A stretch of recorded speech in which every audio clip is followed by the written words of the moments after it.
देखो अगला सवाल दिया कि चित्र में डी समानांतर बी सी है, भुजा ए डी की लंबाई ज्ञात कीजिए, जबकि दिया गया है कि ए बराबर 2.7 सेमी और बी डी बराबर 10.8 सेमी तथा सी बराबर 8.1 सेमी। ठीक है, आगे देखो। अब देखो ये समानांतर है ना, चूंकि ये देखो कितना समानांतर है, क्या दिया है कि डी ई समानांतर बी सी। ठीक है, अब ये भुजा और ये भुजा जब समानांतर होती है तो क्या होता है हम लोगों का कि इसका अनुपात बटे इसका अनुपात और इसका अनुपात बटे इसका अनुपात होगा। तो इसका मतलब कि यहाँ से क्या हो जाएगा, ए डी बटे डी बी होगा बराबर ए ई बटे ई सी। बस, तो ए डी का मान हमको निकालना ही है और बी डी का मान, डी बी का मान 10.8 और ए ई का मान 2.7 और इसका 8.1। तो एक अंक बाद दशमलव, इसमें भी एक अंक बाद दशमलव, खत्म हो जाएगा। तो 9 3 27 और 9 81, फिर 3 से काट दो, 3 1 9 3, 3 3 9। तो ये हो जाएगा ए डी बराबर क्या हो जाएगा, ये बट्टे में उधर जाएगा तो गुणा में, तो 10.8 बट्टा क्या हो जाएगा 3। तो ये हो जाएगा 3 3 9 और एक बचा 3 6 18, यानी ए डी का मान कितना आ गया 3.6 सेमी। और पूछा भी है ए डी का मान ही ना, तो यही क्या हो जाएगा, आंसर हो जाएगा। ठीक है, नोट करो। देखो अगला सवाल दिया है कि साइन 52 अंश इंटू साइन 38 अंश माइनस कास 52 इंटू कास 38 अंश। ठीक है, तो अगर ध्यान से देखो ये सवाल जो दिया है कि साइन 52 अंश इंटू साइन 38 अंश माइनस कास 52 इंटू कास 38। ठीक है, तो ये देखो एक कोई फार्मूला बन रहा है। देखो कास, ध्यान से देखो, इधर देखो तुम लोग दूसरे फार्मूला से लगाओ, ये देखो दूसरे तरीके से कैसे लगाए, कास ए प्लस बी। ठीक है, कास ए प्लस बी बराबर क्या होता है कि sine A into sine B minus cos A into cos B. ठीक है, ये होता है फार्मूला, पता नहीं है फार्मूला। देखो ओरिजिनलिटी कास का क्या होता है ना कि कास ए प्लस बी का क्या होता है, cos A into cos B minus sine A into sine B, यानी कि पहले कास होता है फिर ये होता है। बात समझ आया, तो ये ध्यान रखना। तो ये देखो उसी टाइप का दिखाई दे रहा है, इसका मतलब कि हो जाएगा cos A into cos B minus sine A into sine B, ये फार्मूला है। तो थोड़ा सा अगर थोड़ा सा कॉमन सेंस लगाओ यहाँ, तो यहाँ से अगर माइनस कॉमन ले लो तो माइनस, ठीक है, तो माइनस अगर यहाँ से कॉमन लो तो बचेगा क्या, यहाँ से ये वाला प्लस का बनेगा कि नहीं बनेगा, कास 52 इंटू कास 38 और ये हो जाएगा माइनस का साइन 52 इंटू साइन 38 होगा। तो देखो इस टाइप का सवाल दिख रहा है कि नहीं दिख रहा है, दिख रहा है ना। तो उसके जगह पर हम क्या लिख देंगे, कास ए प्लस बी। तो कास आगे ए माइनस है तो माइनस रहेगा, आ ए का मतलब कितना 52 और प्लस का कितना 38 हो गया। ये हो जाएगा माइनस का क्या हो जाएगा, कास 38 और 52 कितना 90 और कास 90 का मान कितना 0, इसका मतलब 0, यही क्या हो जाएगा। ठीक है, और तुम लोग चेंज कर कर लगाए होगे, कास 90 माइनस थीटा उठा कर कर। ठीक है, हम जानते हैं तुम लोग ऐसे किए होगे ना, इसको कास 90 माइनस कर किए होगे 38। ठीक है, तो साइन का बन गया होगा, ये फार्मूला है। ठीक है, ये फार्मूला याद रहेगा तभी होगा ये वाला, ये डायरेक्ट ये फार्मूला है। तो अब याद कर लो ना, अब जान गए ना कि ये क्या होता है फार्मूला। देखो अगला सवाल दिया है कि यदि 241/4000 बराबर 241/2 पर यम इंटू 5 पर यन घात, तो यम और यन के मान ज्ञात कीजिए। जहाँ यम और यन ऋणोत्तर पूर्णांक है, भाग की प्रक्रिया किए बिना इसका दशमलव प्रसार भी लिखिए। ठीक है, तो अब देखो इसको जब हल करना है हमको तो कैसे लिखेंगे, ये यम और यन क्या है, ऋणोत्तर पूर्णांक है। ऋणोत्तर के मतलब वो ऋणात्मक में नहीं है। ठीक है, तो अब यहाँ से ध्यान दो, सॉल्यूशन अगर करेंगे तो हमको 4000 को क्या, देखो 241 से 241 मिल रहा है, मतलब पहले तो क्वेश्चन ही उतार लो, नोट कर लो क्वेश्चन। 4000 है ना, बराबर कितना हो जाएगा 241/2 पर यम इंटू 5 पर यम। ठीक है, तो ये मिल रहा है, तो इसका मतलब कि अगर तुलना करेंगे तो यानी 2 पर यम इंटू कितना 5 पर यन बराबर कितना 4000। अब 4000 का अभाज्य गुणनखंड करोगे तो कितना हो जाएगा बोलो, 2 गुणे ज़्यादा नहीं, ठीक है। अब यहाँ से कितना हो जाएगा 5 गुणे 5 गुणे 5। अब गुणा कर कर देख लो, 2 दूना 4 दूना 8 दूना 16, 16 दूना 32 पच्चे 32 पच्चे कितना हो जाएगा 160, 160 पच्चे कितना हो जाएगा 16 पच्चे 80, 800, 800 पच्चे 4000 हो जाएगा। तो हम इसको लिख सकते हैं 2 पर कितना 5 और गुणे 5 पर कितना बार है 3, तो ये हो जाएगा कितना 2 पर यम इंटू 5 पर यन। अभी इसका तुलना बस कर दो, जब तुलना करोगे तो 2 पर 2 कितना है, यानी कि यम बराबर कितना 5 और यन बराबर कितना 3। ठीक है, तो यम और यन का मान एक तो यही आंसर हो गया। और दूसरा चीज़ क्या पूछा है कि बिना भाग प्रक्रिया किए बिना इसका दशमलव प्रसार कीजिए। ठीक है, यानी कि दशमलव प्रसार तक मतलब कि भाग कर कर ही बता, मतलब बिना भाग किए हुए बता देना है ना, कि जैसे कहने का मतलब है कि ये देखो, ये 241 में कितना 4000 से अगर भाग करेंगे तो मतलब इसका भागफल दशमलव प्रसार तक कितना आएगा। ठीक है, तो ये चीज़ बताना है ऐसे ही। ठीक है, कि किस तरह से होगा। तो अब ये इसको देखो, बट्टे में है ना वो, यहाँ से है यम पर कितना 5 और यन पर कितना है 3 है। तो एक चीज़ देखो, कहने का मतलब है कि अगर हम 4 से केवल 4 से भाग कर कर देख रहे हैं 2 से 41 को, ठीक है 4 से, तो कितना आएगा 4 छक्के 24। ठीक है, कट गया ये 1। अब कितना बचा, एक बचा ना, इसका मतलब कि यहाँ रहेगा दशमलव लगाओगे तो कितना हो जाएगा 4 0 हो जाएगा, 4 दूना 8, कितना बचा 2 0, फिर 4 पचे 20, कट गया पूरा पूरा, यानी कितना आया 60.25। ये है ना।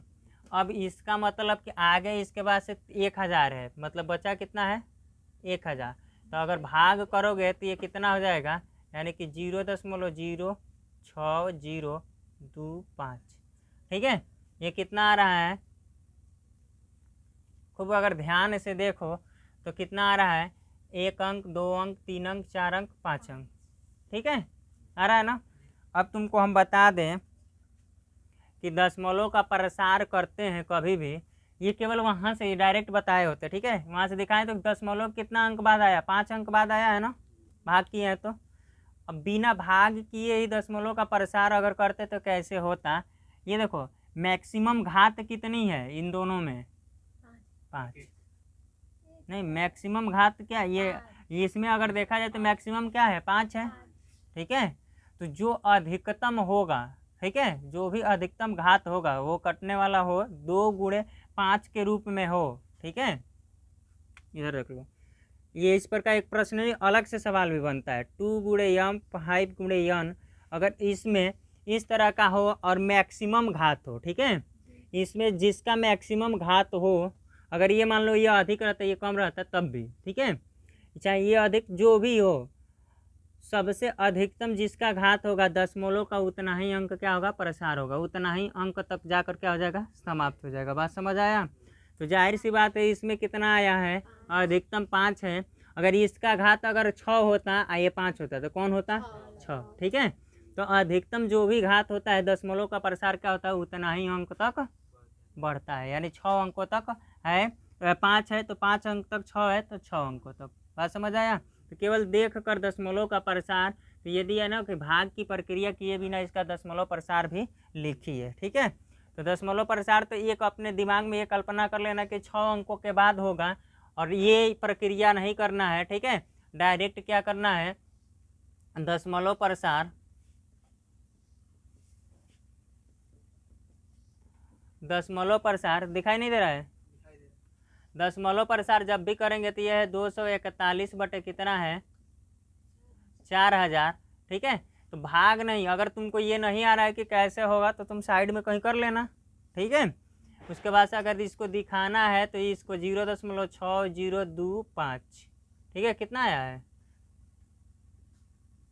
0.0625, यही क्या हो जाएगा आंसर हो जाएगा। ठीक है, दशमलव प्रसार।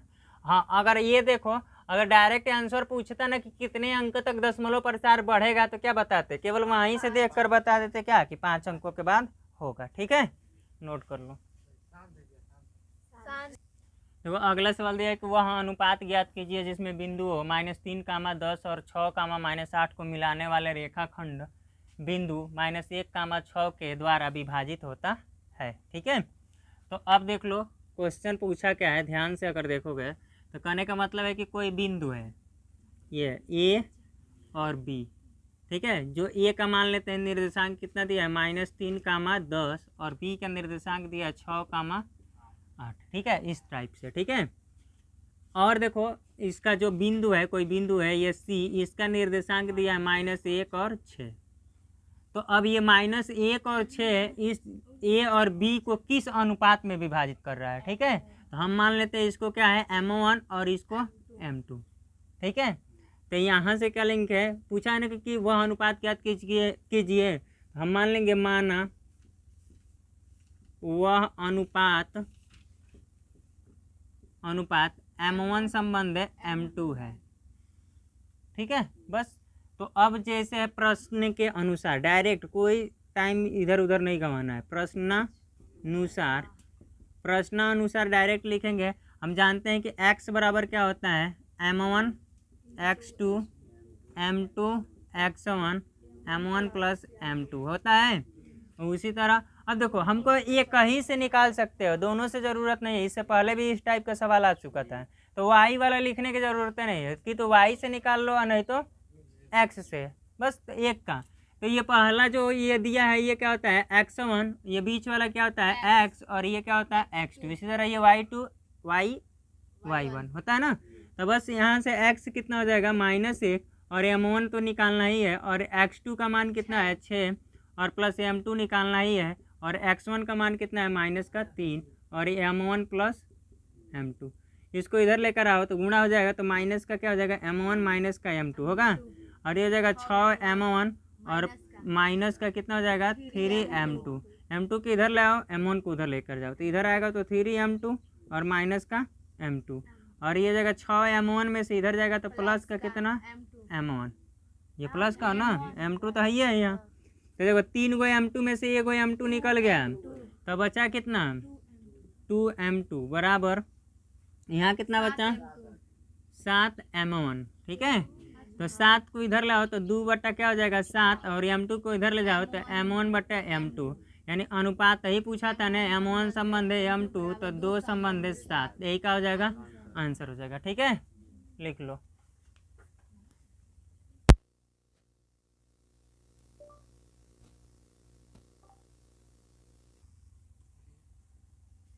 देखो अगला दिया सवाल, 2 घनों जिनमें से प्रत्येक का आयतन 343 घन सेमी है के संलग्न फलकों को मिलाकर एक ठोस बनाया जाता है, इससे प्राप्त घन आपका पृष्ठीय क्षेत्रफल ज्ञात कीजिए। ठीक है, तो अब देखो कैसे इसको सॉल्व करेंगे। पहले सवाल को समझो, घन है, घन का चार सभी भुजाएं क्या होता है बराबर होता है। ठीक है, तो देखो अगर घन तुम ऐसे बनाना चाहो,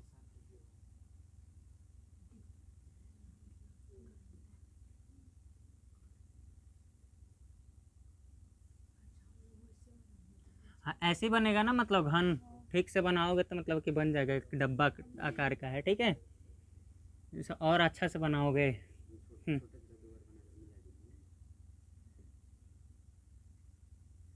और अच्छा से बनाओगे तो थोड़ा सा ही और अच्छा से जाएगा ऐसे।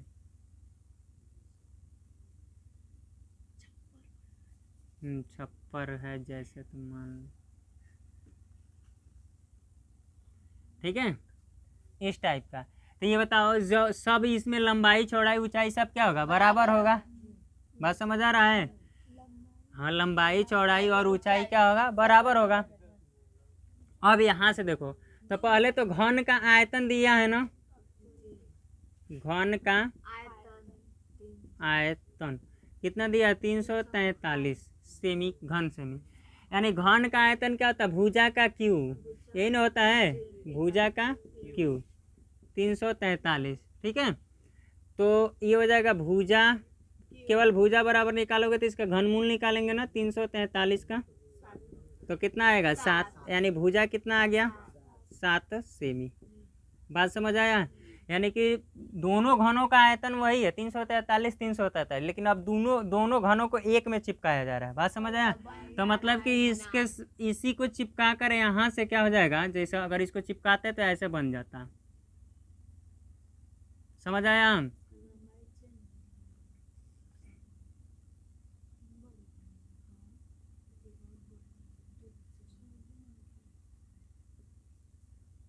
ठीक है, अगर ध्यान से देखोगे तो ये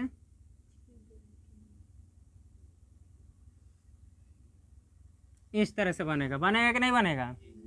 जैसे दोनों घनों को आपस में ऐसे मिला देंगे, ठीक है, तो दोनों घनों को मिलाने से क्या हो जाएगा कि ऐसे बन जाएगा। ठीक, अब इसके बाद से देखो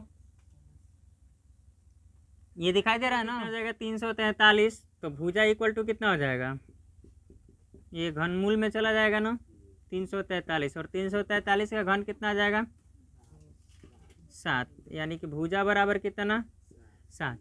अब देखो ये क्या हो गया कि भुजा आ गया तुम्हारा 7 किस में, सेमी में, तो मतलब 7 सेमी का भुजा, 2 घन है और दोनों घनों का एक घन तो ये है 7 सेमी का और दूसरा घन ये है 7 सेमी का, ये दोनों को चिपका देंगे एक में तो क्या बन जाएगा।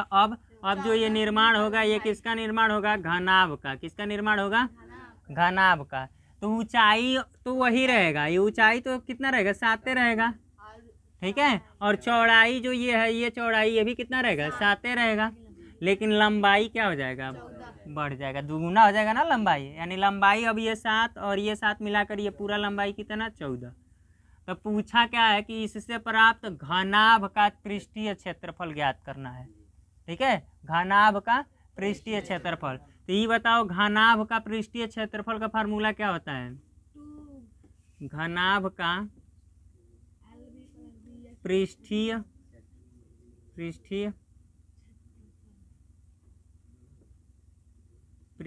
क्षेत्रफल। पृष्ठीय क्षेत्रफल क्या होता है बताओ, कौन बताएगा, बहुत सही। ये देखो कोष्टक में हो जाएगा L B plus B H plus H L, ठीक है, चाहे एल एच, ठीक है। तो ये हो जाएगा तुम्हारा घनाभ का, तो ये हो जाएगा 2 गुणे यानी लंबाई कितना 14, चौड़ाई कितना 7 प्लस चौड़ाई कितना 7 और ऊंचाई भी 7 प्लस ऊंचाई 7 लंबाई 14।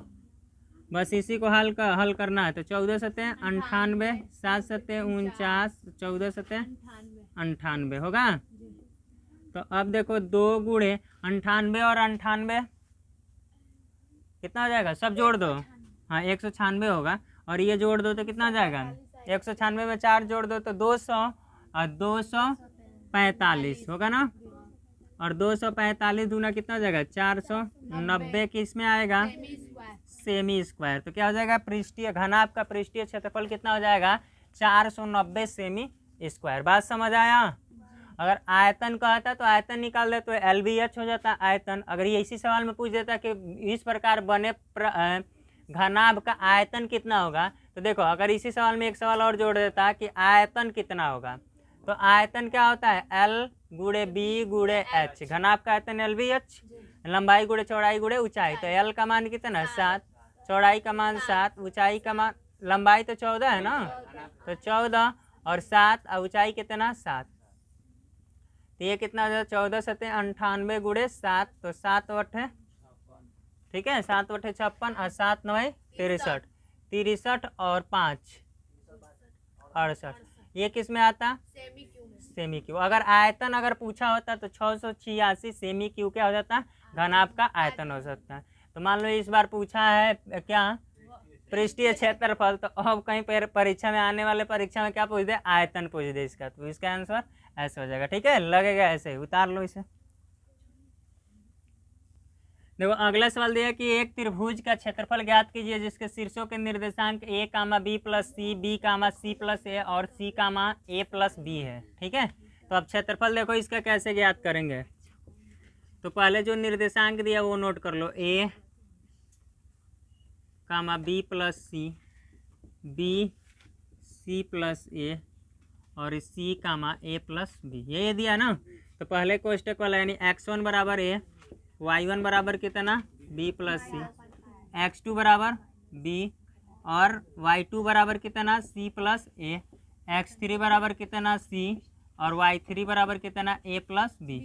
क्षेत्रफल निकालना है ना, यानी त्रिभुज का क्षेत्रफल के लिए सूत्र क्या होता है 1/2, हाँ x1 y2 minus y3 plus x2 y3 minus y1 plus x3 y1 minus y2, यही फार्मूला होता है ना। अब फार्मूला बस मान रखो डायरेक्ट, x1 का मान कितना a और y2 का मान कितना, y2 का मान c प्लस a और माइनस y3 का मान कितना, तो माइनस a माइनस b, बोलो होगा, क्योंकि चिन्ह बदल जाएगा, अंदर प्रवेश करेगा तो प्लस x2 का मान कितना b और y3 का मान कितना a प्लस b और माइनस y1 का मान कितना b प्लस c है, तो b माइनस का c हो जाएगा। माइनस क्यों हो रहा है समझ आ रहा है ना, क्योंकि आगे जब ये माइनस प्रवेश करेगा तो चिन्ह को क्या कर देगा, बदल देगा। अब प्लस x3 का मान कितना है c और y1 का मान कितना है b प्लस c और माइनस y2 का मान कितना है c प्लस a, तो ये हो जाएगा c माइनस a, बोलो होगा। अब यहाँ से देखो a से a कट गया तो 1/2 और यहाँ से देखो b से b कैंसिल हो गया और यहाँ से देखो c से c कैंसिल हो गया, तो बचा क्या a और ये हो जाएगा c माइनस b होगा, प्लस का ये b a माइनस c और ये प्लस का c b माइनस a, ठीक है। अब इसको गुणा कर लो तो ये जाएगा A C minus A B होगा, प्लस इसका गुणा करेंगे तो A B minus B C होगा, प्लस इसका गुणा करेंगे तो बी सी माइनस ए सी, बोलो होगा ना। तो अब देखो ये ए सी प्लस का ए सी माइनस का ए बी माइनस का ए बी प्लस का ये बी सी माइनस का बी सी प्लस का कट गया, यानी कि सब कट करके आ गया 0, तो इसका मतलब कि ये 0, ठीक है। तो क्षेत्रफल कितना आ जाएगा, त्रिभुज का क्षेत्रफल का मान कितना आ गया 0, यानी क्या हो जाएगा, यही क्या हो जाएगा आंसर हो जाएगा। नोट करो, देखो अगला सवाल दिया है कि 30 सेमी व्यास वाले एक वृत्त की कोई जीवा केंद्र पर 60 अंश का कोण अंतरित करती है, संगत लघु वृत्त खंड का क्षेत्रफल ज्ञात कीजिए। पाई का मान हमें लेना है 3.14 और √3 का मान लेना है 1.73 का प्रयोग कीजिए, ठीक है। आगे देखो सवाल आए, बात कम करो, इधर देखो। तो अब क्या हो जाएगा, थोड़ा सा सवाल क्वेश्चन को समझते हैं। कोई क्या है वृत्त है, ऐसे बात समझ आ रहा है, जिसका केंद्र क्या है ये O है और इसका व्यास कितना है 30 सेमी, तो त्रिज्या यहाँ से यहाँ तक करोगे तो ये कितना हो जाएगा 15 सेमी हो जाएगा ना। अगर यहाँ से यहाँ करोगे तो ये भी क्या हो जाएगा 15 ही सेमी होगा, यानी ये त्रिज्या निकल जाएगा। बात समझ आया। क्वेश्चन में देखो वृत्त खंड पूछा है, यानी कि ये जो है ना ये वाला जो त्रिज्य खंड है ये कोई जीवा, मतलब ये कोई जीवा है, मान लेते हैं जीवा कोई ए और बी है, ए बी क्या है कोई जीवा है, ये भी केंद्र पर कितना अंश का कोण अंतरित करती है, तो 60 अंश का, ठीक है। तो पूछा है जब ये सब अंतरित करता है तो संगत लघु वृत्त खंड का क्षेत्रफल, तो लघु वृत्त खंड का क्षेत्रफल जानते हो कौन सा होगा, ये जो छायांकित भाग कर रहे हैं। बात समझ आया, ये लघु वृत्त खंड है, इसके ऊपर वाला क्या हो जाएगा पूरा दीर्घ वृत्त खंड। तो हमको पूछा है लघु, यानी केवल ये पूछा इतना, तो इसका हमको क्या निकालना है क्षेत्रफल निकालना है, ठीक है। तो इसका क्षेत्रफल कैसे निकालोगे, यहाँ अगर मान लेते हैं कोई नाम दे देते हैं अपने मन से, सी दे देते हैं, ठीक है, क्या दे दे सी। तो अब देखो हमको क्या निकालना है, लघु वृत्त खंड का क्षेत्रफल, ठीक है। तो हम क्या लिखेंगे, हाँ त्रिज्य खंड कौन कौन ए ओ बी सी का क्षेत्रफल माइनस त्रिभुज ए ओ बी का क्षेत्रफल। देखना त्रिज्य खंड के मतलब जानते हो कौन सा होता है, त्रिज्या के द्वारा, ठीक है, बना जो भी खंड होगा वो सब क्या कहलाएगा त्रिज्य खंड। तो ये देखो यहाँ त्रिज्या ये आया और ये त्रिज्या आया, अब इसके द्वारा ये वाला यानी ये जो वृत्त टाइप का है त्रिभुज टाइप का है वो और प्लस ये वाला छोटा वाला, इन सबको अगर मिला दिया जाए, यानी एक दूसरा फिगर देख लो यहाँ से, अगर ये केंद्र वो है और ये मिला दिया जाए तो इस प्रकार की ये जो क्षेत्र बच रहा है ना ये वाला पूरा हिस्सा, इसको क्या कहते हैं हम त्रिज्य खंड। तो इसका क्षेत्रफल होता है त्रिज्यीय खंड। अब इसके क्षेत्रफल, ये पूरा क्षेत्रफल हम निकाल ले। अब पूरा क्षेत्रफल में से जैसे ये ऐसे बनाए हैं तो ये वाला त्रिभुज बन रहा है, यानी त्रिभुज वाला जो निकाल देंगे तो बचेगा क्या, खाली यही बचेगा ना। तो इसी को क्या कहते हैं, वृत्त खंड कहते हैं। वृत्त का खंड, त्रिज्यीय खंड में अंतर होता है और वृत्त खंड दूसरा होता है, त्रिज्यीय खंड दूसरा होता है। बात समझ आया। तो इस हिसाब से इसका क्षेत्रफल हमको निकालना है। ठीक, तो अब देखो त्रिज्यीय खंड का क्षेत्रफल क्या होता है, तो पाई आर स्क्वायर थीटा बटे 360। ठीक है, आर क्या है, उस वृत्त का त्रिज्या है, और माइनस त्रिभुज का क्षेत्रफल। अगर इसमें जो भी कोई भी त्रिभुज है, ठीक है, वृत्त में, उसका क्षेत्रफल क्या होता है, 1/2 आर स्क्वायर साइन थीटा। वही ना, 1/2 आगे लिख दिए हैं। ठीक है, तो अब क्या हो जाएगा, ये फार्मूला तुम्हारा होता है। ठीक है, और ये फार्मूला हम सिद्ध भी कराए थे, कहाँ से आता है, किसी भी त्रिभुज का क्षेत्रफल अगर निकालना हो तो इससे भी निकाल लेंगे, बशर्ते आर क्या होना चाहिए, दिया होना चाहिए, और थीटा दिया होना चाहिए। ठीक है, अगर ये चीज़ दिया है तो निकल जाएगा। ठीक है, अब देखो, तो पाई का मान हमें क्या लेना है, तो 3.14, और आर का मान कितना, 15 का वर्ग होगा, और थीटा का मान कितना, 60/360 माइनस 1/2, आर का मान कितना, 15 का वर्ग, और साइन 60 अंश। बोलो होगा। तो अब यहाँ से देखो 3.14 गुड़े 15, 15 हम 225, और ये काट दो, 6 6 के 36, यानी 60 6 के 360 होगा, यानी 1 कितना आ गया, 6, और माइनस का 1/2, ये हो जाएगा 225, और साइन 60 का मान कितना होता है, √3/2 होगा ना। तो अब देखो √3 का मान कितना लेना है। अब देखो इसको काट सकते हो, किससे काट लो, 3 से पहले काटो, 3 दूना 6, आइए 3 से काटो, 3 7 21, 3 5 15, कट जाएगा। और फिर अब 2 से तो आगे काट लो, नहीं तो बहुत ज़्यादा कटपीट हो जाएगा, तो मालूम नहीं चलेगा। ठीक है, अब माइनस का ये कितना हो जाएगा, 1/2 दूना 4 हो जाएगा, और गुणे ये 225, √3 का मान कहाँ है ना, 1.73 लेना है। जितना कहेगा बस उतना ही करेंगे। ठीक है, आगे अपने मन से कुछ नहीं लेना है। तो इसको क्या करो ना, कि 4 से इसे काटो। अब 4 5 20 होगा, कितना बचा, 2, 4 6 के 24, 1 बचा, दशमलव लगाओ, 10 हो जाएगा, 4 दूना 8, 4 5 20 होगा। अब इसको 2 से काट दो, 2 का नम 2, 2 5 10, 2 7 14 होगा। तो ये कितना आ गया, 1.57 गुड़े 7 5 दिखाई दे रहा है, और ये कितना हो जाएगा, 56.25 गुड़े 1.73। बस अब इसी को तो हल कर देना है, गुणा करो और जोड़ लो।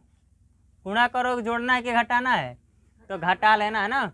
तो गुणा कर कर घटाओ, तो गुणा कर कर घटाओगे तो कितना हो जाएगा, 75 से गुणा करो, 1.57 में किससे गुणा करो, 75 से, तो कितना हो जाएगा, 5 7 35, और 15 5 75, और 3 कितना आ रहा है, 117.75, और माइनस इसका गुणा करोगे तो कितना आएगा, 56.25 गुड़े 1.73, कितना 300, इतना तो ये नहीं करेगा, माइनस में 117 से कम होगा पहली बात। तो कितना आ रहा है पता नहीं, देखो गुणा कर लो, देखो यहाँ से 2.25, 56.25 में 1.73 से, 3 5 15, और 3 दूना 6 1 7, और 3 6 18, और 3 5 15, 15 और 1 16, और 7 5 35, 7 दूना 14, 14 और 2 3 17, और ये हो जाएगा 7 6 42, 42 और 1 43, और 7 का नम 7 5 35, 35 और 4 39, और ये हो जाएगा कितना, 5 2 6 5, 5 2 8 7 15, 5 20 1 21, और ये हो जाएगा, और 6 3 9, 9 2 11 2 13, और ये हो जाएगा 9 6 15, 1 16 1 17, और 5 3 8 1 9। ठीक है, यानी कितना अंक बाद दशमलव लगेगा, 2 अंक इसका, 2 अंक इसका, तो 4 अंक, तो ये कितना हो जाएगा, 2 2 4, यानी 97.3125। ठीक है, तो अब तुमको घटा लेना है, यानी किसमें से कितना घटाना है, घटाना तो आता है ना, अगर नहीं आता है तो देख लो, 7 5 ये डबल जीरो कर लो, ये दशमलव का 3 1 2 5 और ये हो जाएगा कितना 9 7। अब घटाओ, ये हो जाएगा 5, यहाँ 9 में से 2 जाएगा, ये हो जाएगा 7, यहाँ हो जाएगा 4, 4 में से क्या हो जाएगा 1 जाएगा 3 और यहाँ हो जाएगा कितना 7 में से 4 जाएगा 3 जाएगा 4 और यहाँ से कितना हो जाएगा 0 और ये हो जाएगा 2। यानी ये आ जाएगा तुम्हारा आंसर कितना आ जाएगा 20.4375। ठीक है, ये किस में आएगा सेमी स्क्वायर, यही क्या हो जाएगा आंसर हो जाएगा। ठीक है, नोट कर लो, नोट करो। देखो आज का आप आखिरी सवाल देख लो, दिया क्या है कि यदि कोसेक थीटा बराबर 2/3/5 तो टेन थीटा और कॉस थीटा का मान ज्ञात करो। तो सीधा सीधा क्या हो जाएगा कोसेक थीटा बराबर, ये देखो 5 दूना 10 3 13/5 है। वास्तविकता तो ये है और हल करने का सबसे आसान तरीका बताए थे कि इसको मान लो थीटा, तो कोसेक थीटा बराबर क्या होता है कोण बटा लंब, तो यानी कोण कितना 13 और लंब कितना 5। तो आधार निकालना पाइथागोरस पर में लगाओगे, यानी कि कोण का वर्ग बराबर क्या होता है लंब का वर्ग प्लस आधार का वर्ग। तो कोण कितना 13 का वर्ग, लंब कितना 5 का वर्ग, आधार का वर्ग निकालना है। तो ये कितना हो जाएगा इधर लाओ, तो 13 का वर्ग माइनस 5 का वर्ग बराबर आधार का वर्ग। ये जब भी इस तरह का दिया रहे तो एक बार जोड़ दो, तो 13 5 18, एक बार घटाओ 13 में से 5 जाएगा कितना 13 में से 5 जाएगा 8। ठीक है, और ये क्या हो जाएगा आधार का वर्ग। समझ आ रहा है? तो ये 18 8 कितना हो जाएगा 144 और ये हो जाएगा आधार का वर्ग। तो आधार बराबर रूट में 144, तो ये हो जाएगा आधार। तो आधार ये हो गया 144 रूट का, तो आधार बराबर डायरेक्ट कितना आ जाएगा 12, यानी ये कितना आ गया 12। तो पूछा क्या है सवाल में पहला कि टेन थीटा, तो टेन थीटा का मान कितना हो जाएगा, टेन थीटा बराबर क्या होता है लंब बटा आधार। ठीक है, यानी कि क्या हो जाएगा लंब बटा आधार, तो लंब कितना है 5 और आधार कितना है 12, तो टेन थीटा का मान कितना 5/12। एक तो ये आंसर हो गया, और दूसरा क्या है कास थीटा, तो कास थीटा बराबर क्या होता है आधार बटा कोण, तो आधार बटा कोण, तो आधार कितना 12 और कोण कितना 13, यानी कास थीटा बराबर कितना हो जाएगा 12/13। यही क्या हो जाएगा आंसर हो जाएगा। ठीक है, आज के लिए बस इतना ही, अब अगला आगे से कल।